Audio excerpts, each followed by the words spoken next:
Hello, YouTubers. Today we are back. With brand new reaction to WrestleMania. 10 worst moments of the dying days of WCW. I totally forgot to change the little ticker on screen. Either way, we're checking it out today. If you guys want to check out the original upload of the content, click the top link in the description when I got with me and the amazing flock here on Twitch. You know where to find that link. It's also in the description. Without further ado, let's get right into the video. WCW had some iconic moments throughout their existence as a promotion. Throughout the 90s, WCW acted as a great alternative for fans and offered an edgier and exciting product with the introduction of the New World Order, as well as the introduction of the innovative and wildly celebrated Cruiserweight division. Unfortunately, as WWE became red hot in the late 90s, WCW's quality quickly diminished, Such a nasty and this resulted in the once popular promotion putting out some of the worst wrestling content ever seen. This was particularly the case during the final years of WCW's existence, specifically between 1999 to 2001. Join us now as WrestleMania looks at 10 of the worst moments of the final dying days of WCW. Number 10. Tank Abbott pulls out a knife. Tank Abbott was one of the most interesting characters that debuted during the final years of WCW. Abbott was a legitimate MMA fighter and head writer for WCW Vince Russo. I was gonna say, wasn't Bro like an actual MMA fighter? Russo would even pitch an idea which would see Abbott win the WCW title, but thankfully this never materialized. Abbott had some rather infamous moments during his stint in the company, but one particular segment stands out for all the wrong reasons. To logically explain what had happened, but even they were completely baffled. This was an unplanned spot, and it was a miracle that somebody wasn't seriously hurt. Number 9. Oklahoma. There have been some tasteless wrestling parodies over the years, but the parody of Jim Ross that WCW presented in 2000 went too far. The character would be known as Oklahoma and was portrayed by former WWE writer Ed Ferrara. Ferrara would dress in a manner similar to JR, You've heard about this a lot, JR's Bell's palsy, which was where the majority of the criticism from the character came. WCW devoted so much time to this outrageous character that Oklahoma would even win the Cruiserweight title, which speaks volume in relation to how little WCW valued the title during the final years of the company. The character quite rightly angered fans, as well as people in the wrestling industry. JR was beloved, respected and admired, and to mock him in this manner simply wasn't going to go under the radar.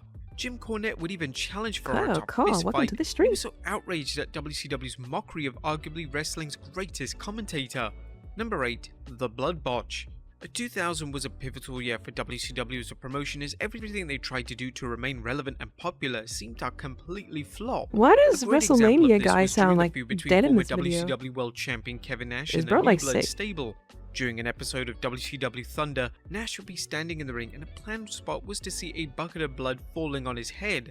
However, this would ultimately fail, as the blood completely missed Nash, making the stable look completely Nah, the fucking... His heart broke.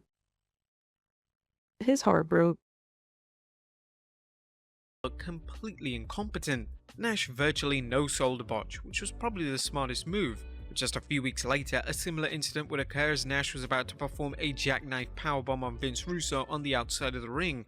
Blood would fall from the ceiling once again, and it somehow missed Nash for the second time. It was a total disaster and borderline the backup into it. Number That's 7, bad. Judy Bagwell on a forklift.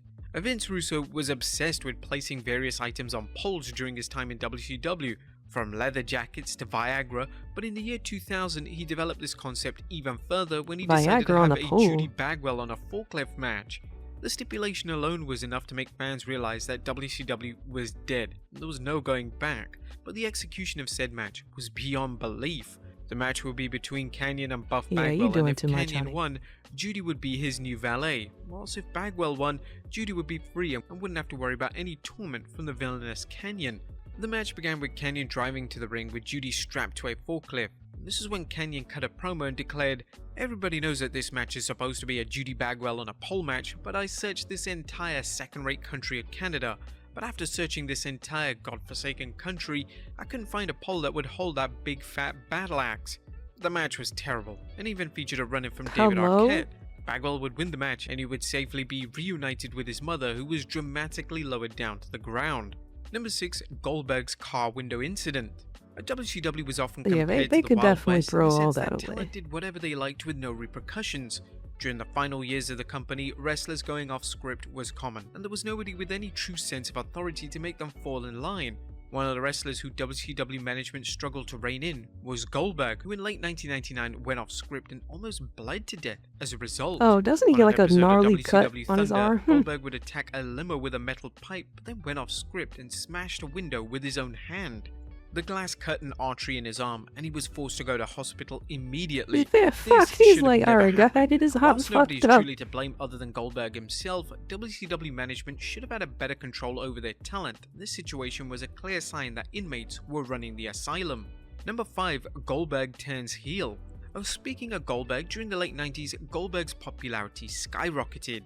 Their approach of booking Goldberg in squash matches worked wonders as Goldberg gradually became the most popular babyface in all of WCW.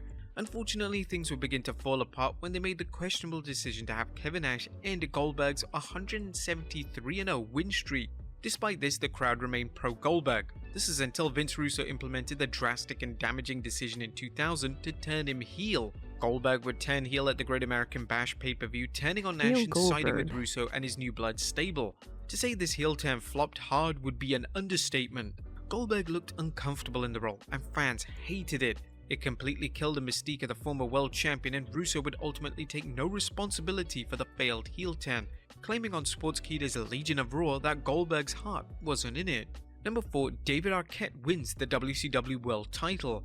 Now, the world title should be the most respected So like and a lot of these prestigious points are title in a stuff that pro like wrestling company, but in we heard 2000, previously in other WCW videos. completely killed any So I'm ounce of kinda- credibility the big gold belt had. Prominent actor David Arquette would take part in a tag team match which pitted him and world champion DDP against Jeff Jarrett and Eric Bischoff. The stipulation stated that whoever obtained the pinfall would win the title. Naturally, Arquette won the match and became world champion by pinning Bischoff in one of the most shocking moments in wrestling history. The decision was blasted by fans, and Arquette still gets ridiculed and blasted for it to this very day. Russo still likes to justify his decision to crown Arquette as the champion. Doesn't but David he Arquette made like do total death mockery matches and out of shit though? WCW Like, and their once celebrated that man championship. definitely be out here wrestling Number 3, now. Vince Russo wins the WCW World Title. Unfortunately, David Arquette winning the title wasn't the only time the title became worthless. In September of 2000, Vince Russo decided to make himself the new WCW World Champion. That's right, the guy who was writing the WCW product decided to make himself the World Champion. Russo would take Nearly on Booker died. T for I the did title hear about inside a that. steel cage on Nitro. The match would be heavily overbooked and featured numerous run-ins from top talent. The finish of the match came when Goldberg speared Russo through the cage, resulting in Russo winning the match and being crowned the new WCW World Champion. Days later on Thunder, Not Russo like would this. announce that he was vacating the title as he wasn't a wrestler, rendering the entire title change completely pointless. Number 2, the Fingerpoke of Doom. The January 4th, 1999 episode of WCW Nitro looks set to be a fantastic show. They had promised a Starrcade 98 rematch between Kevin Nash and Goldberg, but halfway through the show, Goldberg was arrested, taking him out of the main event. Hulk Hogan then made his grand return to WCW as Goldberg's high-profile replacement. The main event match between Hogan and Nash lasted just 30 seconds. After some stalling, Hogan would poke Nash in the chest, then proceeded to pin the world champion to once again become the top guy in WCW. Hogan and Nash would then sold the fuck celebrate out as of an that. NWO and NWO Wolfpack would reunite. Now, this was a historic moment for all the wrong reasons, as wrestling fans had completely lost faith in WCW following this stunt. The January 4th edition of Nitro was also the episode of Nitro in which Tony Schiavone spoiled a Mankind WWE title win on Raw, resulting in thousands upon thousands of fans changing channels and never looking back. And number 1, Bash at the Beach 2000. WCW's Bash at the Beach pay-per-view in 2000 was synonymous for everything wrong about the final years of the promotion's existence. The biggest match on the show was to see Hulk Hogan take on Jeff Jarrett for the title. Biggest Prior oof to in the wrestling. event, backstage issues between Hogan and Vince Russo ensued, predominantly due Not to the Hogan wanting bad. to win the title. Ultimately, Russo decided to have Jarrett lay down for Hogan, allowing Hogan to win the match. This was completely planned and was going to lead to a storyline where fans became fully aware of Hogan's contractual backstage power. Following Hogan's victory, Hogan would cut a promo where he declared, "Is this your idea, Russo? That's why this company is in the damn shape it's in, because of bullshit like this." Russo then proceeded to cut a shoot promo in which he would completely berate Hogan in every conceivable way and even claimed that he was a We did piece watch of the Dark shit. Side of the Ring This episode, shoot we did. promo was not part of the script and Hogan had no idea it was about to happen. This led to him departing WCW and filing a defamation of character lawsuit against Russo. During Russo's confusing promo, he would announce that Jarrett would take on Booker T in the main event of the show, as Jarrett was still the WCW World Champion. Booker T would then be crowned the new champion to close out one of the most infamous wrestling pay-per-views of all time. But there you have it, folks. 10 of the worst moments in the final dying days of WCW. Be sure.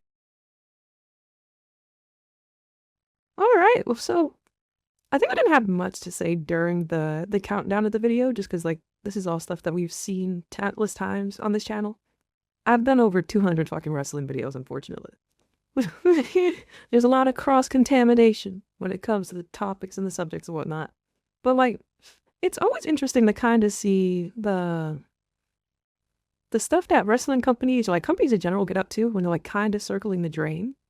Like, because there's no way like you're just like, oh yeah, we're going to get canceled next week, right? So you're just trying to make whatever work. You're trying to throw whatever at the wall and see what sticks. And it's like, oh, we are fucking up. We are fucking up. And I think that might have been the case with a lot of the WCW stuff.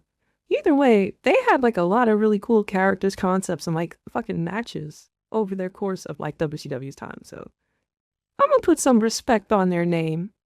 I wasn't really the biggest WCW appreciator back in the day. I didn't really have cable to see it.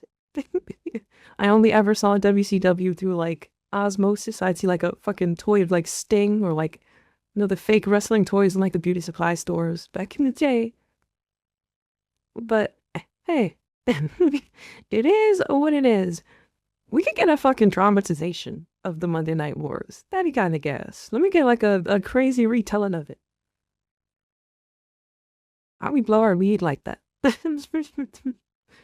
Either way, that was a decent video. My man sounded sick or like sad. He sounded sick or sad this episode though. I don't know, WrestleMania guy. I don't know. Either way, we made it through. I'll see you in the next video. Unless you're weird, don't be weird. Thank you so much to those of you that have made it over to the Patreon. I appreciate you.